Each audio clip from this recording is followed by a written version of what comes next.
la Cristina, doncs espero que ens puguis ajudar amb aquest tema. De fet, a la teva web et defineixes com una advocada gironina molt tic-ismiquis, tic de noves tecnologies, que ja m'ha explicat més o menys en aquests programes doncs, què signifiquen. Explica'm una mica aquesta frase que tant m'ha agradat. Sí, Júlia, es tractava de trobar una forma de poder explicar a la vegada i en poques paraules a què em dedico, a quina especialitat i sobretot quina és la meva forma de treballar. Llavors, soc advocada, em dedico a les noves tecnologies i soc molt meticulosa a l'hora de fer la feina. Bona descripció, m'agrada. Des de la teva perspectiva professional, com perceps aquesta situació que comentava una mica el Ferran en la situació que estem, no? La trobo, des del punt de vista jurídic, bastant curiosa, i m'explico. Per una banda, tenim una llei de transparència que ve com a objectiu a garantitzar el dret fonamental a la llibertat d'expressió i a la d'informació, és a dir, des de dos vessants, des del dret a ser informat i a informar, però per altra banda, tenim un projecte de llei de seguretat ciutadana, més coneguda com la llei Mordassa, que els ve a limitar.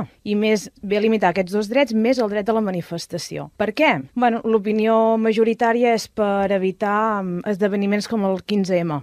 15M i posteriors. Va ser un abans i un després, no?, en les relacions entre el govern i la societat. Clar, les xarxes socials aquí van jugar un paper fonamental. Són una gran eina de difusió de la informació, més que difusió, jo diria viralització de la informació i, a més, amb gran capacitat de convocatòria. Per exemple, el que s'està prevent en aquest projecte és tipificar com a una sanció, una infracció, molt greu, fotografiar i gravar les intervencions policials. Clar, aquí què passarà? Passarà que els periodistes i els fotògrafs estaran perseguits. Llavors, des del meu punt de vista, entenc que això vulnera, i d'una manera flagrant, el dret a la informació. Totalment. No m'havia plantejat mai en aquest sentit. Entenc que per la teva professió doncs, deus tenir demandes en aquest sentit de participació ciutadana en les xarxes, tècnics de la informació, de la comunicació, etc. Solen ser demandes individuals, col·lectives? Hi ha una mica de tot. Hi ha demandes individuals des del punt de vista de caire personal, qüestions personals, qüestions empresarials. Des del punt de vista social també venen associacions, ONGs, inclús escoles. I en quin àmbit hi trobes més? Per exemple, en quant a les empreses, et demanen adaptacions, adaptar la seva web a la llei de protecció de dades, a la llei de comerç electrònic. A vegades venen que tenen problemes perquè algun competidor els està vulnerant el dret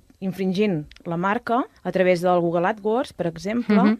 Des del punt de vista personal, persones que els estan vulnerant el dret a la imatge, a la intimitat, estan difonent informació seva personal sense el seu consentiment. Clar, perquè has dit una cosa molt interessant, el tema del Google AdWords, que potser molta gent no coneix, que és una manera de vendre per internet, per dir una manera, que tu et surt aquella navegació a la que estàs acostumat, llavors et surten coses que poden ser interessants pel teu interès, pel que t'agrada fer, no? La gent denuncia, escolta, m'estan seguint, estan veient molt ràpidament que jo m'interessen els pantalons de color blau? O un dret més... El Google AdWords va més enfocat quan a les empreses al revés, és a dir, les empreses moltes vegades utilitzen com a paraula... El Google AdWords funciona per paraules clau. Què fan les empreses? Per aconseguir més visites, utilitzen com a paraula clau la marca d'un competidor. I així el que estan fent és desviar la competència cap a la seva web i en els seus productes. Llavors aquest competidor queda perjudicat. Clar. I llavors et denuncia el competidor. El denuncia, perdó. Efectivament. I et ve tu a dir-te, escolta, que aquest m'està... Efectivament.